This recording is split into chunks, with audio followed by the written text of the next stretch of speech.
तो दोस्तों हमारे स्कूल साथियों के लिए 4 बड़े अपडेट आए हैं और चारों ही अपडेट बहुत ही इंपॉर्टेंट है। आइए क्या अपडेट है आपको बताता हूं। नमस्कार साथियों, मैं हूं आपका अपना साथी राजगुरु जी। दोस्तों आज का पहला अपडेट है एडमिशन डेट को लेके। शिक्षा विभाग के द्वारा एक बार फिर से कक्षा 9 से लेके कक्षा 12वीं तक की एडमिशन डेट है वो बढ़ा दी है और ये डेट बढ़ा के 25 जुलाई 2026 तक है वो कर दी गई। यानी अब आप कक्षा 9 से लेके 12वीं तक के स्टूडेंट का एडमिशन है 25 जुलाई तक है वो कर सकते हैं। यदि आपने अभी तक पीएसपी पोर्टल पर या फिर शाला दर्पण पोर्टल पर 9 से लेके कक्षा 12वीं तक के स्टूडेंट की डेटा एंट्री नहीं की है तो आज ही कर लीजिएगा। हालांकि इस बारे में कई बार स्कूल साथियों ने मेरे से पूछा है कि डेट बढ़ेगी या नहीं बढ़ेगी। मैंने उनको हर बार ये बोला कि डेट बढ़ेगी, आप चिंता मत कीजिएगा। और अब भी मैं पहले ही आपको बता देता हूं, डेट एक बार नहीं 2 बार और बढ़ेगी। अब इसका मतलब ये नहीं कि डेट बढ़ती जाएगी और हम काम ही नहीं करेंगे। भैया देखिए, विभाग का कुछ भी नहीं पता है। यहां पे इस जानकारी को 100% सही मत मानिएगा, ठीक है। अगर आदेश चाहिए तो हमारी वेबसाइट पे अवेलेबल है या फिर हमारे टेलीग्राम चैनल पर भी इसकी जानकारी आपको दे दी गई और फेसबुक पेज पर तो वैसे मैं आपको देता रहता हूं। चलिए इसके अलावा यहाँ पे देखिए दूसरा जो अपडेट है वो आरबीएसई बोर्ड अजमेर से, और यहाँ पे 2 अपडेट है। पहला जो अपडेट है यहाँ पे डॉक्यूमेंट में, यानी कक्षा 10वीं 12वीं की मार्कशीट या अंक तालिका में या फिर प्रमाण पत्र के अंदर आपको पता है कि बोर्ड के द्वारा कुछ दिन पहले एक आदेश जारी किया गया था कि अब नाम संशोधन है या जन्मतिथि संशोधन है, माता पिता के नाम में है, केवल 1 साल में ही आप कुछ परिवर्तन या संशोधन करवा सकते हो, उसके बाद आपको मौका नहीं दिया जाएगा। हालांकि ये आदेश जब आया तो होश उड़ाने वाला था। और हालांकि इस बारे में भी मैंने यहाँ पे जब कल मैं वीडियो बना रहा था बोर्ड वाली फॉर्म के बारे में, तो उसमें भी मैंने आपको ये बताया केवल 1 साल का आपको यहाँ पे मौका मिलेगा। लेकिन यहाँ पे देखिएगा इसी मंथ के अंदर है बोर्ड ने 3 बार इस आदेश में संशोधन किया।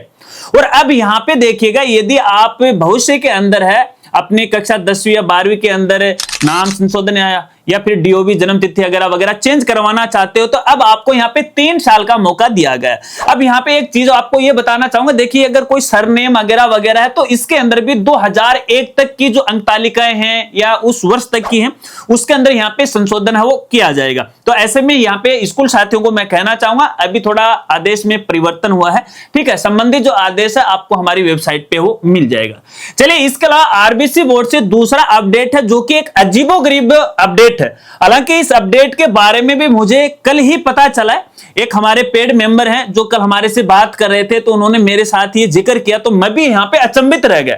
और अचंभित इसलिए रह गया दोस्तों, आपको पता है कि जब भी अपने आरबीसी बोर्ड से संबद्धता प्राप्त करते हैं कक्षा 10वीं की पहली बार, तो बोर्ड के द्वारा एक कोड जारी किया जाता है और वो कोड भविष्य में कभी बदला नहीं जाता है, क्योंकि हमारे पास भी जो भी संबद्धता का सर्टिफिकेट होता है उसमें भी वही कोड होता है।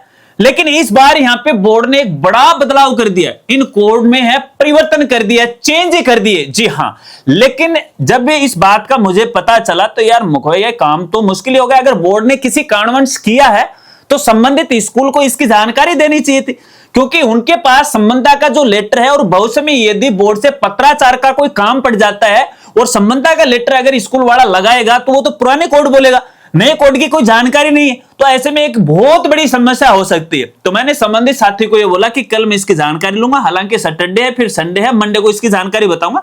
लेकिन आज ही हमने संबंधित उच्चाधिकारी से इस संबंध में बात की है, आईटी डिपार्टमेंट से बात की है, तो उन्होंने मेरे को यह बताया है कि देखिएगा अभी कुछ जिलों के बोर्ड कोड हमने चेंज किए। किन किन के किए हैं? अभी आपको पता है कि पहले 33 जिले थे, फिर अभी यहाँ पे 41 जिले हो गए।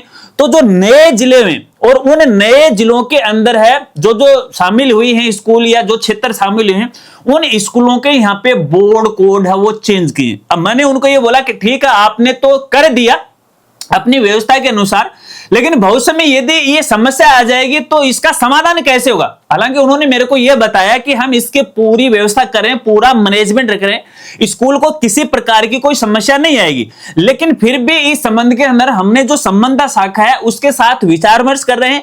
अगर हो सके तो भविष्य के अंदर है इस संबंध में है संबंधित स्कूल को लेटर है वो भी जारी करवा देंगे। इस पर विचार विमर्श चल रहा है। तो ऐसे में स्कूल साथियों को मैं कहना चाहूंगा, देखिए आपने शायद देखा होगा जब आप अपने पुराने बोर्ड कोड से लॉगिन करते हो तो उस पे एक नया कोड आता है कि आप इस कोड से है आप लॉगिन कीजिएगा और आपका पुराना जो पासवर्ड है वो उस पे लागू हो रहा है, एक्टिव हो रहा है, अगर उसी से यहाँ पे लॉगिन हो रहा है। और जब आप लॉगिन हो जाते हो तो यहाँ पे एक नया कोड आपको प्रदर्शित हो भी रहा है। तो ऐसे में आपको चिंता करने की आवश्यकता नहीं है, घबराने की आवश्यकता नहीं है।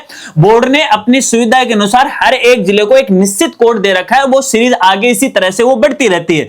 तो इस संबंध में अपन थोड़ा सा और वेट कर लेते हैं, कुछ समय बाद फिर बोर्ड से हम संपर्क करेंगे और आगे बोर्ड क्या निर्णय लेता उसकी जानकारी आपको समय पे देंगे। अब मुझे बताना ये जानकारी आपको किसी साथी ने दी है या फिर आपके संगठन वालों ने दी है, वैसे आप गुरुबाजी करते हो। अब आएंगे संगठन वालों पे बात, कुछ साथी ये कहेंगे राजगुरु जी आप तो हर बार संगठन की बात करते हो, रोड़ा तो यही ठीक है, ये बात है। अब यहाँ पे देखिए चौथा जो अपडेट है वो शाला संबलन का है। अभी आपको पता है कि 2-3 दिन पहले एक आदेश आया था कि हर एक प्राइवेट स्कूल को शाला संबलन ऐप के ऊपर है आपको यहाँ पे है स्कूल का कुछ बेसिक जानकारी आपको देनी होगी या चढ़ानी होगी। अब यहाँ पे हमारे प्राइवेट स्कूल साथी इसका खुलकर विरोध कर रहे हैं। हालांकि स्कूल साथी विरोध नहीं कर रहे, जो संगठन वाले हैं वो इसका विरोध कर रहे हैं। भैया एक बात मुझे बताओ, हालांकि मैं किसी संगठन का नाम नहीं लेना चाह रहा था, अब कल मुझे एक सेपरेट वीडियो बनानी पड़ेगी।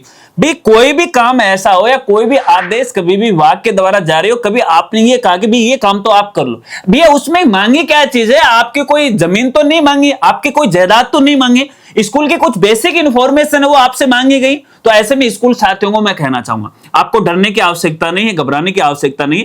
शाला संबलन ऐप के ऊपर है, आपको है डेटा चढ़ाना है। आप अपने रजिस्टर्ड मोबाइल नंबर से जो पीएसपी पोर्टल पे एक्टिव है उससे आप इसको लॉगिन कर लीजिएगा और बेसिक जानकारी जो आपसे पूछी गई है वो आप उसमें अपडेट कर दीजिएगा। फिर भी यदि आपको किसी प्रकार की कोई समस्या आ रही है, यदि ज्यादा से ज्यादा आप कमेंट करोगे तो इसके लिए एक सेपरेट वीडियो है आपकी सुविधा के लिए वो बना दूंगा, लेकिन आपको भरना चाहिए। मैं अभी भी आपको कह रहा हूं, देखिएगा मैंने आपको कई बार वीडियो में कहा कि यहाँ पे अभी तो ट्रेलर है, पिक्चर तो अभी बाकी है, तो कई संशोधन हुए। यहां संगठन वालों ने आपको मरवा डाला, मैंने बोला ये काम आप कर लो, नहीं किया। अब धीरे धीरे संशोधन हो रहा कि नहीं हो रहा, नाम हो रहा है। देखना मैंने इसको आपको पहले कहा था। अब 1-2 साथी हैं जो हमारे पेड मेंबर रहते हैं, वो पूछ लेते हैं मेरे से कि राजगुरु जी वो बता दो ना कौन सा धमाका होने वाला है। तो देखिए कई बार ऐसी कॉन्फिडेंशियल चीजें होती हैं जो पब्लिक होने से पहले मैं देखिए कभी भी शेयर नहीं करता हूं, चाहे कितनी भी निजी जानकारी क्यों ना हो या फिर कोई निजी साथी क्यों ना हो, क्योंकि इस तरह से है अगर गोपनीयता नहीं बनी रहेगी तो आम आदमी में और मेरे में क्या फर्क है वो रह जाएगा। तो मैंने कहा कि धमाका होने वाला है, तो वो धमाका देखिए धीरे धीरे उसके अंश आपके सामने आ रहे हैं। ठीक है, मैंने अभी आप देख लो पीएसपी पोर्टल डाइस के ऊपर चेंज हुआ कि नहीं हुआ।